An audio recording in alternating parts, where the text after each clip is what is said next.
Olá pessoal, sejam todos muito bem-vindos ao PulgaCast, o podcast do Pulga Atrás da Orelha.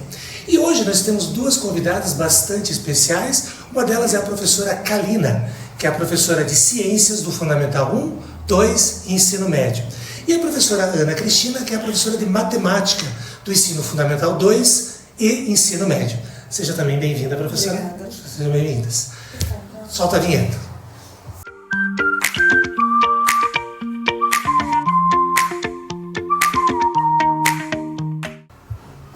Muito bem. Bom, o assunto de hoje, pensando bem sobre a ideia do câncer de mama, por isso que nós até trouxemos a professora Ana Cristina, porque ela passou por um período de tratamento sobre este câncer. E, claro, como a professora Kalina, professora de ciência, ela pode nos ajudar também a entender um pouquinho mais do que se trata esse câncer e como prevenir. Bom, a primeira pergunta que eu vou fazer para você, professora Ana, é a seguinte. Como é que foi a descoberta dessa doença e como é que impactou na sua vida nesse primeiro momento?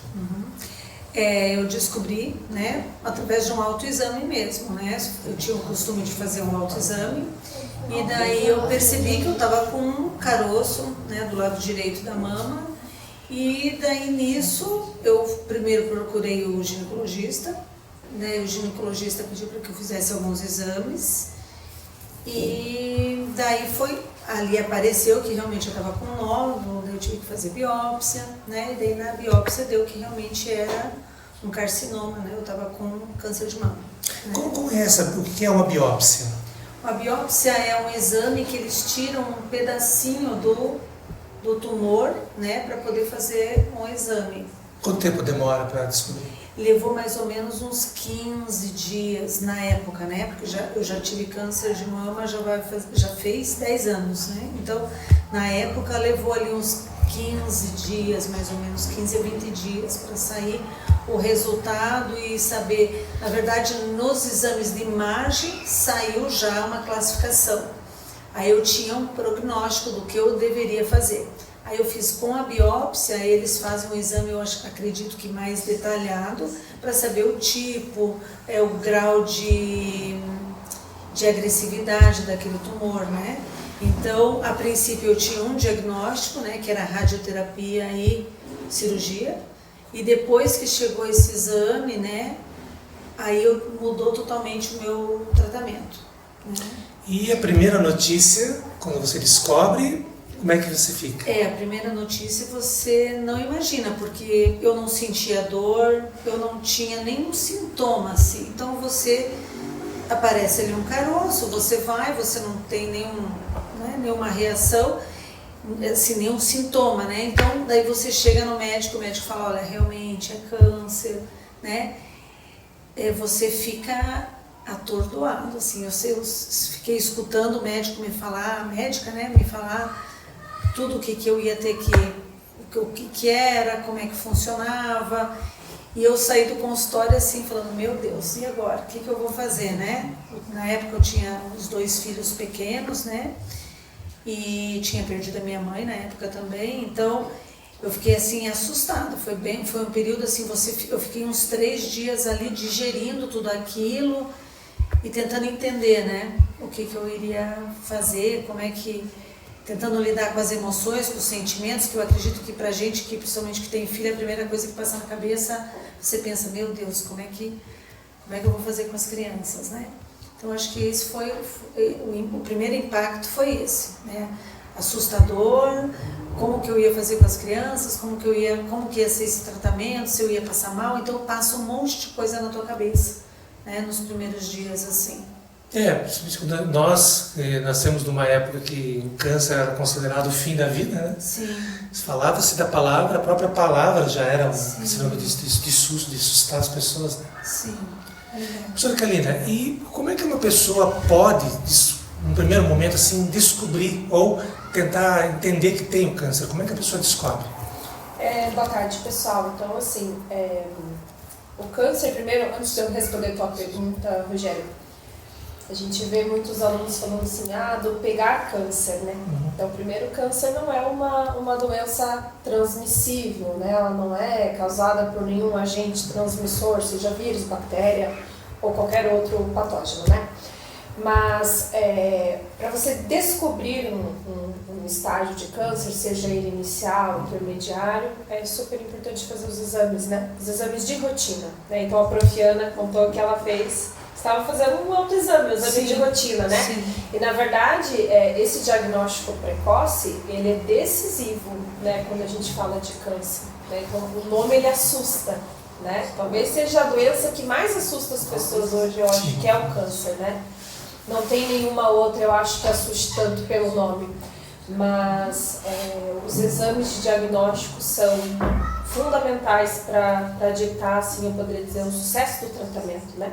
Então, é claro que você manter uma rotina saudável é importante, mas o quão antes você descobrir a doença, melhor vai ser o teu diagnóstico, melhor vai ser talvez o teu tratamento, talvez menos demorado, menos sofrido, né? Se dá para fazer cirurgia, se não dá, se precisa fazer químio, radioterapia. E é um problema porque quem já teve câncer sabe, ele não dói. Não é uma coisa assim, você sente aquela dor e aquela febre, é um problema. Talvez esse seja o maior problema, eu vejo assim, a ausência de sintomas muitas vezes, né? Porque se você não tem sintoma, você não busca ajuda. Se você não busca ajuda, você não descobre que você tem um problema, né? É diferente de quando você está com gripe, o teu nariz escorre, você espirra, você se sente mal, você vai procurar ajuda médica, né? Então a gente vê muitas vezes estágios terminais de câncer ou pessoas que vêm a óbito é porque descobriram muito tarde, né? Não necessariamente porque ignoraram os sintomas, mas porque não havia sintomas, né? E daí na falta de exames diagnósticos, exames de rotina, né? Isso acabou passando despercebido. Né? Qual foi o momento mais difícil do procedimento? Do tratamento? O período mais difícil? Eu acho que o período mais difícil para mim foi o período da quimioterapia. Ele é um período difícil porque ela acaba te trazendo várias sequelas, até durante mesmo o tratamento. Eu acho que para mim o período mais difícil foi quando eu perdi as unhas, né? Porque a gente, na primeira aplicação de quimioterapia, eu já perdi o cabelo. Isso não foi muito problema para mim. Interessante, não foi assim algo que me marcou assim. Mas o que foi dolorido para mim foi a perda. Eu acabei perdendo as unhas. Então eu perdi algumas unhas da mão, eu perdi as unhas do pé. Então isso foi ruim para mim, porque conforme a unha ia soltando, né, as da mão elas foram escurecendo e daí perdi. E daí o do pé, não foram todas as unhas, mas foram as unhas assim, daí ficava dolorido, era no inverno, eu tinha que pôr meia, não podia pôr calçado fechado. E daí ele ficava escorrendo o líquido, então aquilo era muito incômodo para mim, porque tinha um cheiro ruim, porque era dolorido, eu não conseguia fechar às vezes um botão.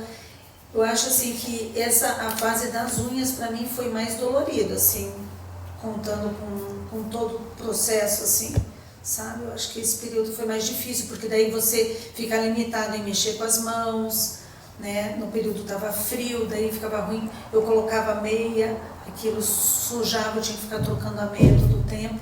Então esse período para mim eu acho que foi o que mais me impactou, assim, sabe?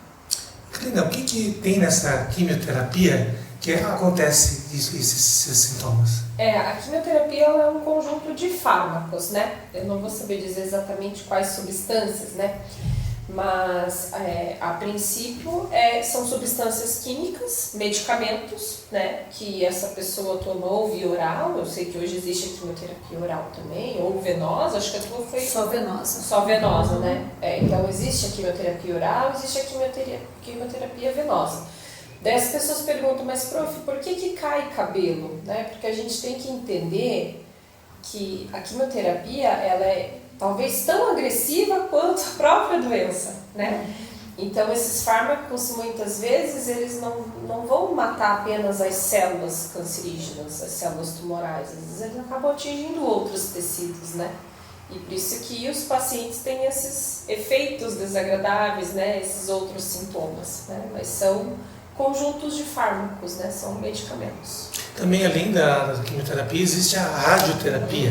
Também é uma forma também de tentar acabar com as células cancerígenas. Isso, que daí utiliza a radioatividade, né? E hoje em dia, até eu, quando também tive, eu fiz imunoterapia, que ela é uma coisa bem nova hoje em dia, que ela tenta ativar os anticorpos do corpo para poder vencer as células cancerígenas. Então hoje tem bastante novidades, né? Bom, professora Ana, quando você teve o câncer, claro que a tua rotina mudou completamente. Sim. Né? Você teve que parar de trabalhar, o que aconteceu? Então, quando eu descobri, eu já tive que iniciar, eu acabei fazendo 16 quimioterapias.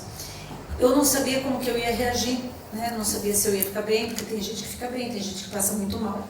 Então, na época, eu decidi parar. Então, eu conversei, né, aqui na escola com a Margarete na época, e eu combinei com ela que eu ia entrar no auxílio doença, eu ia ficar em casa. Então eu queria ficar me cuidando, porque eu acho assim, que vim para a escola, aí se eu faço aqui, me passo mal, daí eu ia ter que faltar, daí fica aquela coisa de ter que achar um professor para substituir, então eu preferi não trabalhar, então eu acabei ficando em casa mesmo. Né? Porque a própria quimioterapia, ela afeta a questão emocional, né? Sim. Eu tinha filhos, você também estava com filhos pequenos, como você falou, e a emocional afeta completamente, né? Sim. Porque você não fica, como a gente estava falando no começo, né? Sempre aquela ideia de que o câncer é o câncer e afeta a tua vida, e você fica imaginando, você fica pensando nisso também, né? Daí a rotina acabou mudando, né? Nesse sentido, eu acabei ficando em casa, eu fiz os tratamentos, né? A princípio eu fiz 4 quimioterapias, uma a cada 20 dias. Depois eu entrei no processo de fazer 12 quimioterapias, as semanais, né? Eu fazia semanal. Mas durante as 16 quimios, nas 16 é que eu mais passei, teve uma única que eu passei mal. Eu acho que eu não soube administrar a alimentação, porque você vai se testando, você está fazendo a quimioterapia, você vai se testando, será que eu como mais, como menos, será que vai me fazer mal, né? Mas assim, depois que eu entendi como que meu corpo funcionava com aquela alimentação, eu acabei seguindo bem. Então eu comia bastante e eu comia de pouquinho o dia inteiro. Então mesmo estando enjoada, porque a gente fica muito enjoada, né? Então mesmo enjoada eu fazia assim, não, eu preciso estar forte para poder ficar bem. Então eu levantava de manhã, fazia suco com beterraba, com couve. Eu tinha uma alimentação assim, eu busquei me alimentar o melhor possível, né? E pouquinho, então eu comia um pouquinho todo dia e eu fazia isso o dia todo, sabe? Então eu comia menos quantidade, mas várias vezes ao dia. Isso funcionou para mim. E mesmo sem vontade de comer e mesmo enjoada, eu forçava e comia. Então foi mais ou menos assim que eu fiz, né? Entendi. Como que é a sua vida hoje, prof? Depois de tudo que você passou? Tudo. Não tem como você passar por um processo desse e você não mudar, né? Então muitas coisas assim foram ressignificadas para mim, né? Então coisas que antes eu dava muita importância, hoje para mim já não tem muita importância, sabe? Hoje realmente a minha prioridade hoje é a saúde, né? Então, assim, eu tento buscar me alimentar diferente do que eu me alimentava antes. Eu tento fazer atividade física também. Eu busco não me incomodar com coisas que eu acho que também não vale a pena, sabe? Tentar você não ficar guardando muita coisa, sabe? Tem algo para resolver, já tento resolver. Tento não ficar deixando isso para depois. Tento ver, para mim a vida ficou de uma forma mais leve, mais suave, sabe, no sentido assim, mais simples. Eu acho que a minha vida se tornou mais simples. A simplicidade basta para mim, sabe? Então, estar com as pessoas que eu gosto, desfrutar da companhia dessas pessoas, aquilo que não me agrada, não me envolvo, e tento viver de uma forma mais simples e dando mais importância para que hoje, para mim, o que realmente vale a pena, que é estar com a minha família, desfrutar, né, dos meus amigos, né, fazer o que eu gosto, que é dar aula, que eu adoro dar aula. Então, eu faço aquilo que fazer com que a vida vale a pena fazendo as coisas que têm significado de verdade, e não ficar correndo atrás do vento, atrás de coisas que às vezes aquilo não vai te agregar muita coisa, sabe? Então você acaba sendo mais criteriosa com algumas questões e dando menos importância para coisas que traziam mais peso. Hoje eu tento trazer mais leveza para tudo que eu vou fazer. Na verdade, agora um pouco antes acho que você não estava aqui ainda, nós estávamos conversando que existem alguns médicos hoje que estão dizendo, estão até afirmando, que câncer de mama não existe. Você estava aqui, já estava falando. E isso impacta bastante, principalmente para quem já teve, quem já conviveu com pessoas que tiveram, isso impacta bastante, porque você vê os exames, você sabe do sofrimento, os remédios que a gente toma. Mas uma outra coisa que também as pessoas também não sabem, talvez uma novidade, que homem também pode pegar câncer de mama, não é? Como é que funciona isso? Como é que é o procedimento? Se é tão agressivo ou mais agressivo do que na mulher, como funciona? O câncer de mama ele também afeta homens, isso até os oitavos anos fazem trabalho todo ano a respeito desse tema comigo lá na disciplina de ciências, e é sempre uma pergunta que cai, né? Nas equipes que apresentam câncer de mama, eu sempre faço essa pergunta: é um tipo de câncer exclusivo de mulheres, assim como o câncer do útero, do colo do útero, ou câncer de próstata exclusivo para homens, né? Então, assim, a maioria deles tem esse domínio, né, desse assunto. Então, sim, homens também podem ter câncer de mama. É claro que a incidência ela é muito menor, né, menos de 1%. Então, assim, ano passado no Brasil a gente teve um pouco mais de 600 casos, né, de câncer de mama em homens. Então, é um número bem menor, né, e geralmente ele aparece como caroços, como nódulos, né. Então, assim, o funcionamento, poderia dizer assim, do câncer de mama é muito parecido entre homens e mulheres. Eu vejo apenas uma complicação a respeito de homens e mulheres. Talvez, para os homens, talvez seja um pouco mais agressivo, porque eu vejo uma certa resistência masculina em buscar ajuda. Exatamente, em buscar ajuda, né? Então a gente vê isso muito assim na mulher. A mulher faz exames de rotina no ginecologista anualmente, né?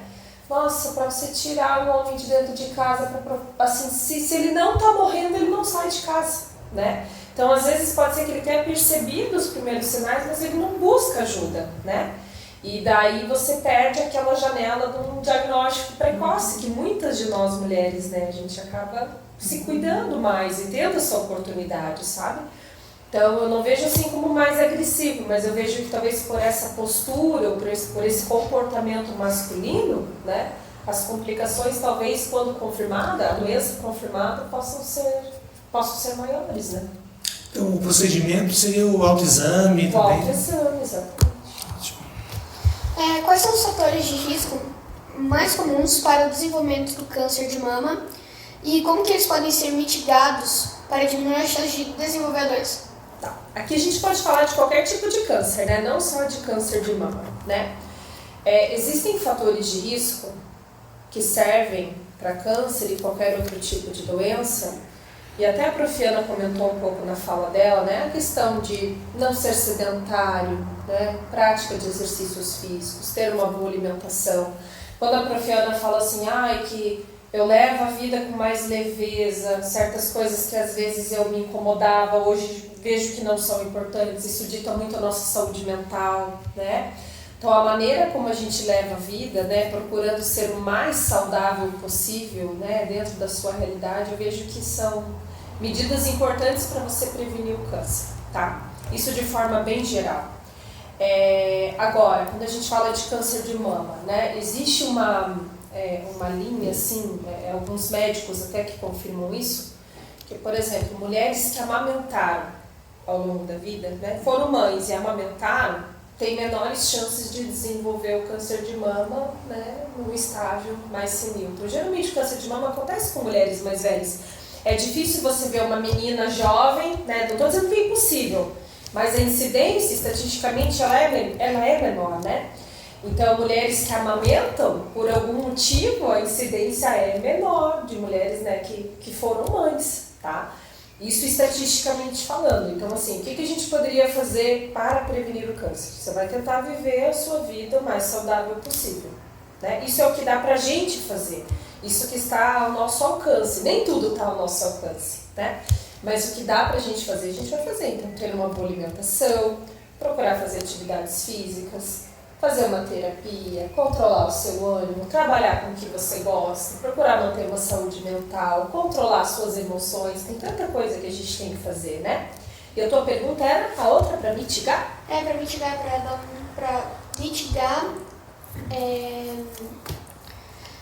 para diminuir as chances de desenvolver a doença. Isso. É bem disso que eu tô falando. Então, assim, você tentar manter um hábito saudável, né? É o que dá pra gente fazer, né? Quando a gente está no hospital fazendo os nossos procedimentos, né, nossas aplicações, tão famosas aplicações, você vê pessoas com determinados vários tipos de nível de câncer, né? Como é que você acha que essas várias formas de você tentar diminuir as células cancerígenas impactam na vida das pessoas? Aquelas que você conheceu lá no Erasto, né? Você fez no Erasto, né? Você teve amizade com algumas? Você chegou a conhecer? Sim. Então, sim, a gente acaba conhecendo, porque acabei fazendo um tratamento quase 2 anos, né? Então a gente acaba conhecendo muita gente. No meio do caminho, né? Algumas pessoas não resistiram, né? Outras acabaram o tratamento antes, né? do que eu havia feito. E cada uma era de um jeito. Isso eu acho que foi uma coisa bem importante. Quando eu comecei o tratamento, uma coisa assim que eu achei que foi muito importante. A gente entender que cada pessoa é uma pessoa, cada corpo reage ao tratamento de uma forma, e não é porque não funcionou para alguém que não vai funcionar para você, né? Então, eu não sei te responder, talvez, por que para uns funcione e para outros não funcione. Eu não sei te responder, não sei responder isso. Mas eu acredito muito que se funcionou para mim é porque eu também creio que Deus tem um propósito com a minha vida. Essa é uma coisa que eu acredito muito. E outra coisa é que, assim, durante esse processo, eu coloquei na minha cabeça assim, tá, eu tenho que fazer, eu vou fazer. O que o médico falar que eu tenho que fazer, eu vou fazer. Então, tudo que ele falou, eu fiz. Eu não busquei nada na internet, eu não abria para pesquisar, e esse remédio, não pesquisei nada no Google, nada. Isso foi uma coisa, eu acho assim, foi muito bom para a minha saúde mental, porque você entra, você vê muita coisa. Então, eu não entrava, eu ia no Erasto, chegava lá, eu consultava, o médico falava, você vai ter que fazer isso, eu chegava em casa, eu fazia, eu não pesquisava nada. E eu falei, e a questão da fé, eu acho que isso é muito importante, independente da religião que você siga, eu acho que você ter uma crença, isso faz toda a diferença. Professora Carolina, Erasto, que a gente está falando, Erasto, o que seria mesmo, para os alunos que não sabem? É um hospital oncológico, né? Isso. Muito famoso aqui em Curitiba, referência do estado do Paraná. A gente tem o Erastinho agora também, que é atendimento infantil, né? Então a gente está falando aí de importantes hospitais na área oncológica, na área do câncer.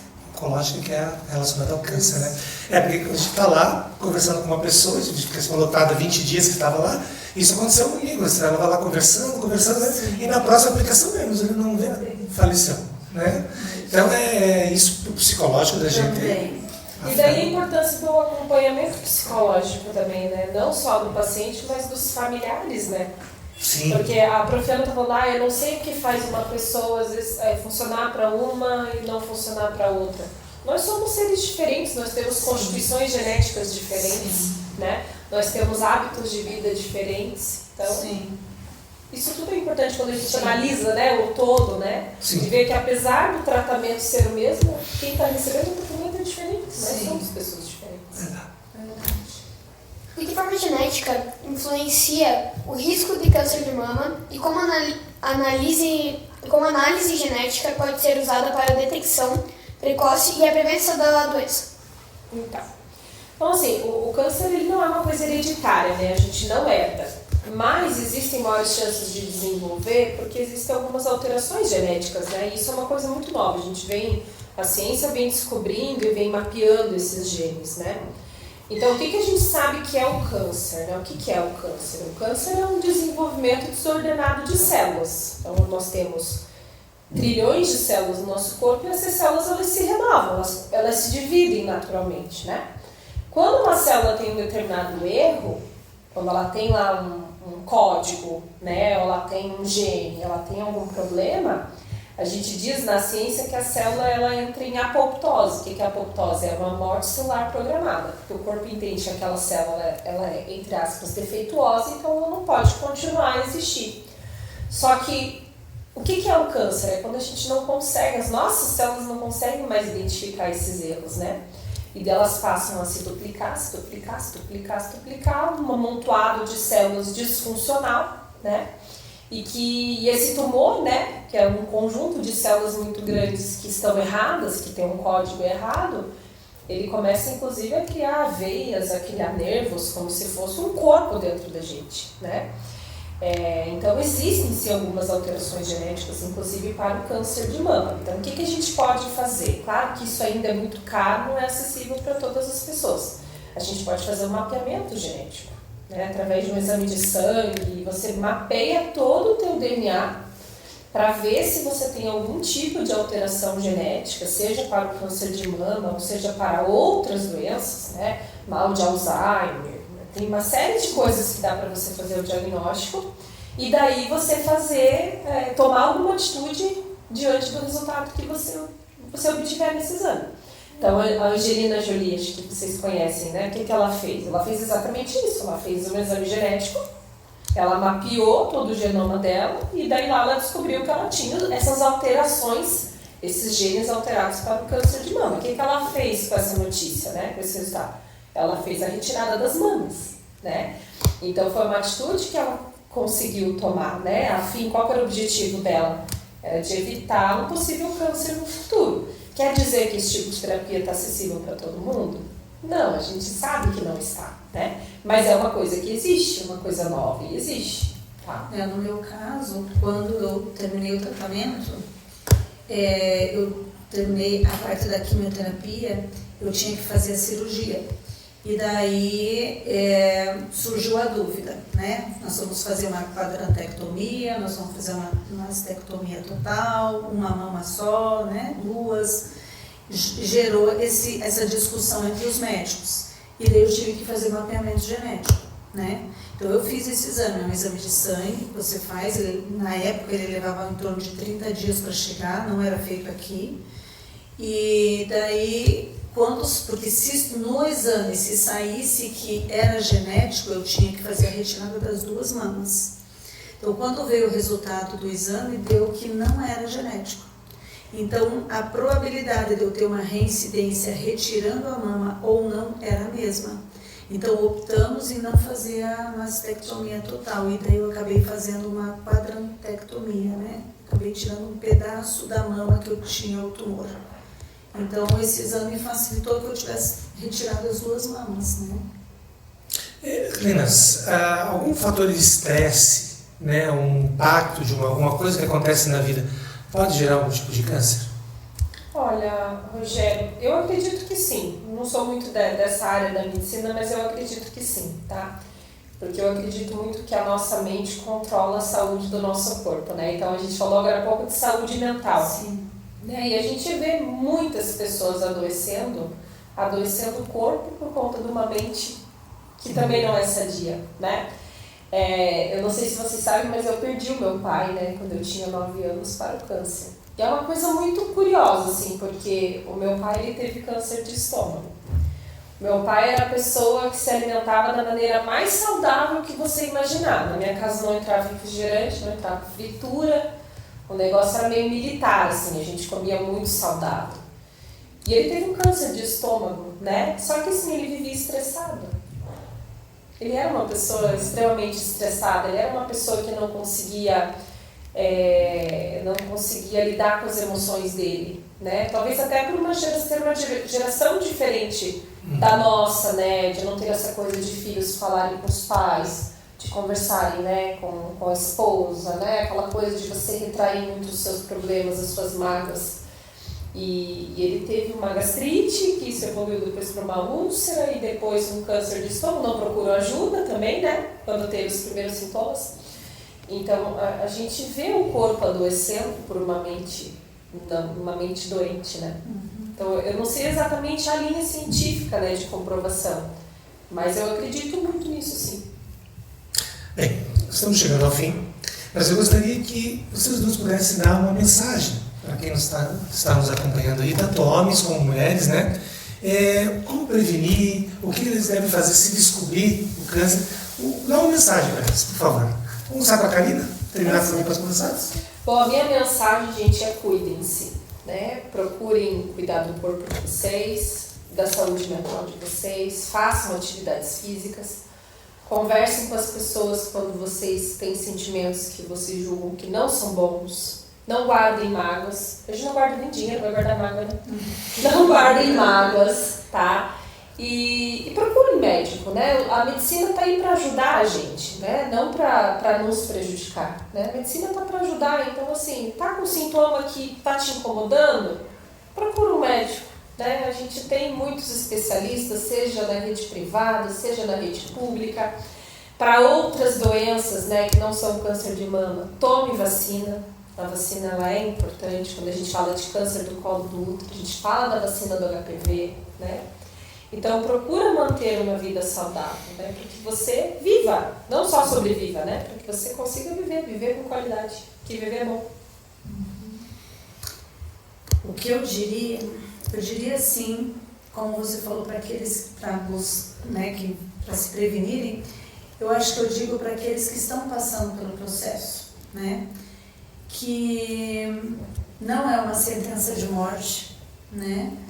Que tem coisas que aparecem, que vêm para muitas vezes até nos ensinar muitas coisas.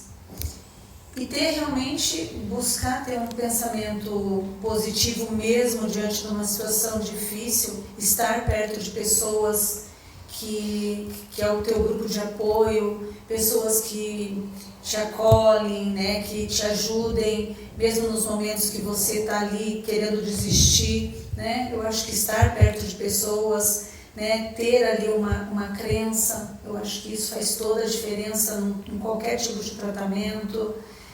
E acreditar que todas as coisas, elas podem sim dar certo, né? Como deu para mim, eu acredito que pode dar para qualquer um. Com certeza. Acho que é isso. Bom, pessoal. A professora Michele trouxe uma lembrancinha para nós entrevistadas aqui, que é muito lindo. Eu já fiquei babando, fiquei olhando ali.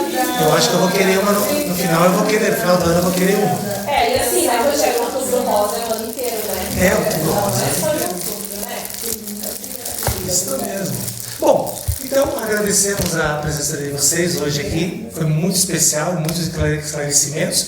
E você que está aí nos assistindo, não esqueça de deixar o seu like, é muito importante para engajar o vídeo. Compartilhar com o maior número de pessoas, as pessoas precisam saber das coisas que nós comentamos aqui, ele também é muito importante, tá? Até a próxima!